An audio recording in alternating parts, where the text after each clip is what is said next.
ರಾಜ್ಯದ 3 ಕ್ಷೇತ್ರಗಳ ಉಪಚುನಾವಣಾ ಫಲಿತಾಂಶ ಹೊರಬೀಳಲಿದೆ. 3 ಪಕ್ಷಗಳ ನಾಯಕರಲ್ಲಿ ಎದೆ ಬಡಿತ ಜೋರಾಗಿದೆ. ಉಪಚುನಾವಣೆಯಲ್ಲಿ ಗೆದ್ದೇ ಗೆಲ್ತೇವೆ, ಎಕ್ಸಿಟ್ ಪೋಲ್ ಸುಳ್ಳಾಗುತ್ತೆ ಅಂತ ಡಿಸಿಎಂ ಡಿಕೆ ಶಿವಕುಮಾರ್ ತಮ್ಮ ಆತ್ಮವಿಶ್ವಾಸವನ್ನ ವ್ಯಕ್ತಪಡಿಸಿದ್ದಾರೆ. ಉತ್ತರ ಕನ್ನಡ ಜಿಲ್ಲೆಯ ಮುರುಡೇಶ್ವರದಲ್ಲಿ ಈ ಬಗ್ಗೆ ಮಾತನಾಡಿದ ಅವರು, 3 ಕ್ಷೇತ್ರದಲ್ಲಿ ಗೆಲ್ಲುವ ಭರವಸೆ ಇದೆ.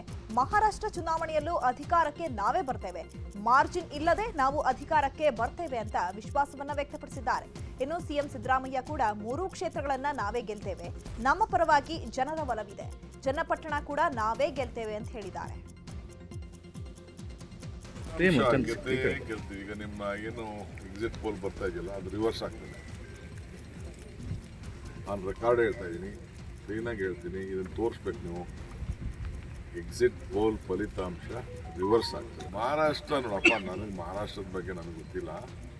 ನಾನು ಹೋಗಿ ಪ್ರಚಾರ ಮಾಡಿ ಬಂದಿದ್ದೀನಿ, ಗೆದ್ದೇ ಗೆಲ್ತೀವಿ ಅನ್ನೋ ವಿಶ್ವಾಸ ನಮ್ಮ ಜನಕ್ಕೆಲ್ಲ ಇದೆ. ಖರ್ಗೆ ಸಾಹೇಬರು ಕೂಡ ಹೇಳಿದ್ರು, ವಿತಿನ್ ಮಾರ್ಜಿನಲ್ಲಿ ಗೌರ್ಮೆಂಟ್ ಫಾರ್ಮ್ ಮಾಡ್ತೀವಿ ಅಂತ ನನಗೆ ಹೇಳಿದ್ದಾರೆ. ಅವರು ಎಲ್ಲ ಲೀಡರ್ಸ್ ಹತ್ರ ಮಾತಾಡಿದ್ರು. ನಾನು 3 ಗೆಲ್ತೀವಿ, ಬಟ್ ನಮ್ಮ ಕಾರ್ಯಕರ್ತರೆಲ್ಲ, ನಾನು 2 ದಿನ ಹೋಗಿದ್ದೆ ಕ್ಯಾಂಪಸ್ಗೆ, ಇವರು ಹೋಗಿದ್ರು, ನಮ್ಮ ಮಾದೇವಪ್ಪ ಹೋಗಿದ್ದ, ವೆಂಕಟೇಶ್ ಹೋಗಿದ್ದ, ಭಾಳ ಜನ ಹೋಗಿದ್ರು. ಇವ್ರಿಗೆಲ್ಲರದ್ದು ಅಭಿಪ್ರಾಯ ಏನು ಅಂತಂದರೆ ನಾವು ಗೆಲ್ತೀವಿ. ಇವು 3 ಒಂದು ಉಪಚುನಾವಣೆ ಏನೋ ಒಂದು ರೀತಿಯಲ್ಲಿ ಇವು 3 ನಾನೀಗ ಮಾತಾಡ್ಬೇಕಾದ್ರೆ ವ್ಯಕ್ತಿಗತವಾಗಿರ್ತಕ್ಕಂಥದ್ದೇ ಎದ್ದು ಕಾಣುತ್ತೆ. ಈ ಸ್ವಂತ ಶಕ್ತಿ ಮೇಲೆ ಕೆಲವು ಕಡೆಗೆ ನಾವು ಶಿವಮೊಗ್ಗದಲ್ಲಿ ನಾನು ಸೋತಿರ್ಬೋದು, ಬಟ್ ಸಬ್ಸ್ಟ್ಯಾನ್ಷಿಯಲ್ ಮತ ತಗೊಂಡು ಸರ್ಕಾರನ ಭಾಳ ಸುಭದ್ರವಾಗಿ ತಗೊಂಡು ಬಂದಿದ್ದೀವಿ. ನಾಳೆ ಚನ್ನಪಟ್ಟಣ ಬೈ ಎಲೆಕ್ಷನ್ ಫಲಿತಾಂಶ ಹೊರಬೀಳಲಿದ್ದು, ತಮ್ಮ ತಮ್ಮ ಅಭ್ಯರ್ಥಿಗಳ ಗೆಲುವಿಗಾಗಿ ಫ್ಯಾನ್ಸ್ಗಳು ದೇವರಿಗೆ ವಿಶೇಷ ಪೂಜೆ ಹರಕೆಯನ್ನ ಕಟ್ಟಿಕೊಳ್ತಿದ್ದಾರೆ. ಶಕ್ತಿ ದೇವತೆ ಆರತಿ ಉಕ್ಕಡದ ಅಹಲ್ಯಾ ದೇವಿಗೆ ಅಭಿಮಾನಿಯೊಬ್ಬರು ನಿಖಿಲ್ ಗೆಲ್ಲಲೆಂದು ವಿಶೇಷ ಪೂಜೆ ಸಲ್ಲಿಸಿದ್ದಾರೆ. ನಿಖಿಲ್ ಗೆದ್ರೆ ಮೇಕೆ ಬಲಿ ಕೊಟ್ಟು ದೇವಿ ಸನ್ನಿಧಾನದಲ್ಲಿ ಅನ್ನದಾನ ಮಾಡಿಸ್ತೀನಿ ಅಂತ ಜೆಡಿಎಸ್ ಕಾರ್ಯಕರ್ತ ಪ್ರವೀಣ್ ಹರಕೆ ಕಟ್ಟಿಕೊಂಡಿದ್ದಾರೆ.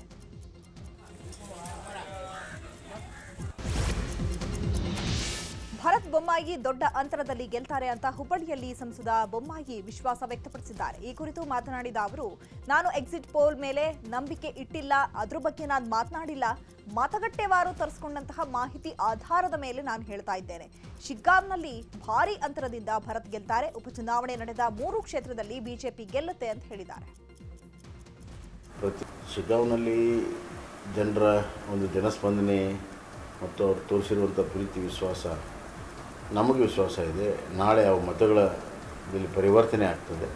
ದೊಡ್ಡ ಅಂತರದಲ್ಲಿ ಭರತ್ ಬೊಮ್ಮಾಯಿ ಗೆಲ್ತಾರಂಥ ವಿಶ್ವಾಸ ನನಗಿದೆ. ಪ್ರತಿಯೊಂದು ಊರು, ಪ್ರತಿಯೊಂದು ಬೂತಲ್ಲಿ ಜನರ ಒಂದು ಪ್ರತಿಕ್ರಿಯೆ ಏನಿದೆ, ಜನಸ್ಪಂದನೆ ಏನಿದೆ, ಅದರ ಆಧಾರದ ಮೇಲೆ ನಾನು ಹೇಳಿದೆ. ಶಿಗ್ಗಾಂವ್ನಲ್ಲಿ ಜನರ ಒಂದು ಜನಸ್ಪಂದನೆ. ಏನೋ ಫಲಿತಾಂಶಕ್ಕೂ ಮುನ್ನವೇ ಶಕ್ತಿ ದೇವತೆ ರೇಣುಕಾ ಯಲ್ಲಮ್ಮ ದೇವಿ ಮೊರೆ ಹೋಗಿದ್ದಾರೆ ಬೊಮ್ಮಾಯಿ ಕುಟುಂಬ. ಬೆಳಗಾವಿ ಜಿಲ್ಲೆಯ ಸವದತ್ತಿ ತಾಲೂಕಿನ ಯಲ್ಲಮ್ಮನ ಗುಡ್ಡದಲ್ಲಿರುವ ದೇವಸ್ಥಾನಕ್ಕೆ ಬೊಮ್ಮಾಯಿ ಕುಟುಂಬ ಸಮೇತ ತೆರಳಿ ಪೂಜೆಯನ್ನು ಸಲ್ಲಿಸಿದರು. ರಾಜ್ಯದಲ್ಲಿ ನಡೆದ 3 ಕ್ಷೇತ್ರಗಳ ಚುನಾವಣೆ ಫಲಿತಾಂಶ ನಾಳೆ ಹೊರಬೀಳಲಿದೆ. ಇದಕ್ಕೂ ಮುನ್ನವೇ 3 ಕ್ಷೇತ್ರಗಳಲ್ಲಿ ಬೆಟ್ಟಿಂಗ್ ಭರಾಟೆ ಜೋರಾಗಿ ನಡೀತಾ ಇದೆ. ಚನ್ನಪಟ್ಟಣದಲ್ಲಿ ನಿಖಿಲ್ ಪರವಾಗಿ ಕೋಟಿ ಕೋಟಿ ರೂಪಾಯಿ ಬೆಟ್ಟಿಂಗ್ ಕಟ್ಟಲಾಗಿದೆ. ಅತ್ತ ಶಿಗ್ಗಾವಿಯಲ್ಲೂ ಸೋಲು ಗೆಲುವಿನ ಲೆಕ್ಕಾಚಾರ ಶುರುವಾಗಿದ್ದು, ಬಿಜೆಪಿ ಪರ 1 ಲಕ್ಷದಿಂದ 10 ಲಕ್ಷದವರೆಗೆ ಬೆಟ್ಟಿಂಗ್ ಭರಾಟೆ ನಡೀತಾ ಇದ್ದು, ಇತ್ತ ಸಂಡೂರಿನಲ್ಲೂ 2 ಪಕ್ಷಗಳ ಅಭ್ಯರ್ಥಿಗಳ ಪರ ಬೆಟ್ಟಿಂಗ್ ಕಟ್ಟಲಾಗಿದೆ.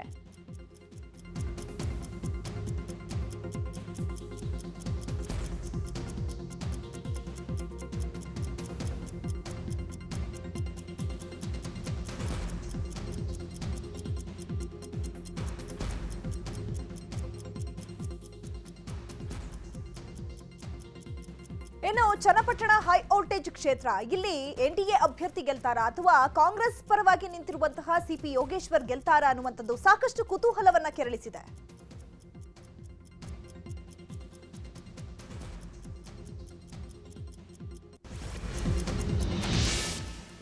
ಕರ್ನಾಟಕ ಮಾತ್ರವಲ್ಲದೆ ಮಹಾರಾಷ್ಟ್ರದ 288 ವಿಧಾನಸಭಾ ಕ್ಷೇತ್ರಗಳಲ್ಲಿ ಯಾರು ಗೆಲ್ತಾರೆ ಅನ್ನೋ ಕುತೂಹಲಕ್ಕೆ ನಾಳೆ ಮಧ್ಯಾಹ್ನದ ವೇಳೆಗೆ ತೆರೆ ಬೀಳಲಿದೆ. ಸದ್ಯಕ್ಕೆ ಮಹಾರಾಷ್ಟ್ರದಲ್ಲಿ ಬಿಜೆಪಿ ನೇತೃತ್ವದ ಮಹಾಯುತಿ ಮೈತ್ರಿಕೂಟ ಗೆಲ್ಲುತ್ತೆ ಅನ್ನೋ ಲೆಕ್ಕಾಚಾರವಿದೆ. ಚುನಾವಣೋತ್ತರ ಸಮೀಕ್ಷೆಗಳು ಶಿಂಧೆ, ಫಡ್ನವೀಸ್, ಅಜಿತ್ ಪವಾರ್ ಬಣ ಅಧಿಕಾರಕ್ಕೆ ಬರುತ್ತೆ ಅಂತ ಹೇಳ್ತಾ ಇದೆ. ಇನ್ನು ಕೆಲವು ಸಮೀಕ್ಷೆಗಳು ಕಾಂಗ್ರೆಸ್ ಜೊತೆ ಉದ್ಧವ್, ಶಿವಸೇನೆ, ಶರದ್ ಪವಾರ್, ಎನ್ಸಿಪಿ ಪಕ್ಷಗಳ ಮಹಾ ವಿಕಾಸ್ ಅಘಾಡಿ ಅಧಿಕಾರಕ್ಕೆ ಬರುತ್ತೆ ಅಂತ ಹೇಳ್ತಾ ಇದೆ. ಬಿಜೆಪಿ ಮುಂದಾಳತ್ವದ ಮಹಾಯುತಿ ಒಕ್ಕೂಟದ ಪರವಾಗಿಯೇ ಹೆಚ್ಚು ಬೆಟ್ಟಿಂಗ್ ಆಗ್ತಾ ಇದೆ. ಮತ್ತೊಂದು ಕಡೆ ಜಾರ್ಖಂಡ್ ವಿಧಾನಸಭೆ ಫಲಿತಾಂಶ ಕೂಡ ನಾಳೆ ಪ್ರಕಟವಾಗಲಿದೆ.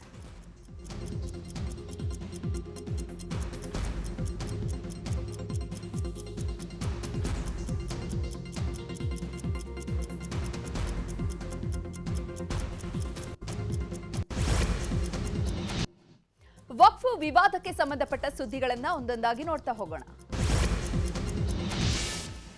ರಾಜ್ಯದಲ್ಲಿ ವಕ್ಫ್ ವಿರುದ್ಧ ಬಿಜೆಪಿ ನಾಯಕರ ಹೋರಾಟ ಮುಂದುವರೆದಿದೆ. ಇಂದು ಬೆಂಗಳೂರಿನ ಫ್ರೀಡಂ ಪಾರ್ಕ್ನಲ್ಲೂ ಕೂಡ ನಮ್ಮ ಭೂಮಿ ನಮ್ಮ ಹಕ್ಕು ಎಂಬ ಶೀರ್ಷಿಕೆಯಡಿ ಬಿಜೆಪಿ ನಾಯಕರು ಪ್ರತಿಭಟನೆಯನ್ನ ನಡೆಸಿದರು. ಪ್ರತಿಭಟನೆಯಲ್ಲಿ ಬಿಜೆಪಿ ನಾಯಕ ಸಿಟಿ ರವಿ, ಸಂಸದೆ ಶೋಭಾ ಕರಂದ್ಲಾಜೆ, ಶಾಸಕ ಮುನಿರತ್ನ, ವಿಪಕ್ಷ ನಾಯಕ ಆರ್ ಅಶೋಕ್ ಸೇರಿದಂತೆ ಹಲವರು ಭಾಗಿಯಾಗಿದ್ದರು.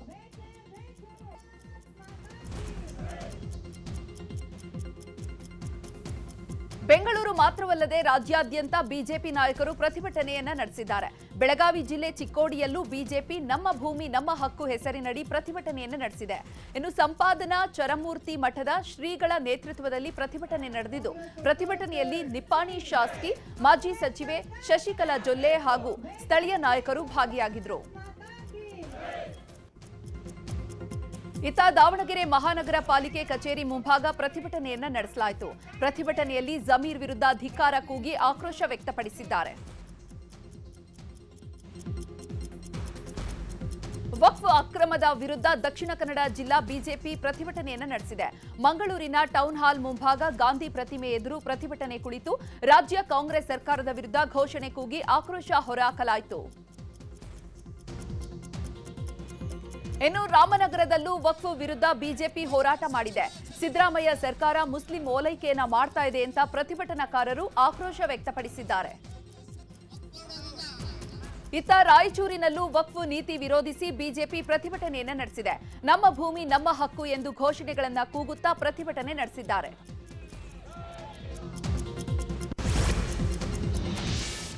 ಜಮೀರ್ ಅಹಮದ್ ಒಬ್ಬ ಹುಚ್ಚನಂತೆ ಅಂತ ವಿರಕ್ತ ಮಠದ ಪೀಠಾಧಿಪತಿ ಚನ್ನವೀರ ಸ್ವಾಮೀಜಿ ವಿವಾದಾತ್ಮಕ ಹೇಳಿಕೆ ಕೊಟ್ಟಿದ್ದಾರೆ. ಬೀದರ್ನಲ್ಲಿ ನಡೆದ ವಕ್ಫ್ ವಿರುದ್ಧದ ಪ್ರತಿಭಟನೆಯಲ್ಲಿ ಭಾಗಿಯಾಗಿದ್ದ ಸ್ವಾಮೀಜಿ, ಜಮೀರ್ಗೆ ಮಾತನಾಡಲು ಬರಲ್ಲ, ಮಾತನಾಡಿದ್ದು ಅವರಿಗೆ ತಿಳಿಯಲ್ಲ, ಜಮೀರ್ ಹುಚ್ಚನ ರೀತಿ ಇದ್ದಾರೆ, ಇಂಥವರಿಗೆ ಸಿಎಂ ಬೆಂಬಲ ಕೊಡ್ತಿದ್ದಾರೆ, ರಾಜ್ಯದಲ್ಲಿ ಏನಾದರೂ ಅನಾಹುತಗಳಾದ್ರೆ ಸರ್ಕಾರವೇ ನೇರ ಹೊಣೆ ಅಂತ ವಾಗ್ದಾಳಿ ನಡೆಸಿದ್ದಾರೆ.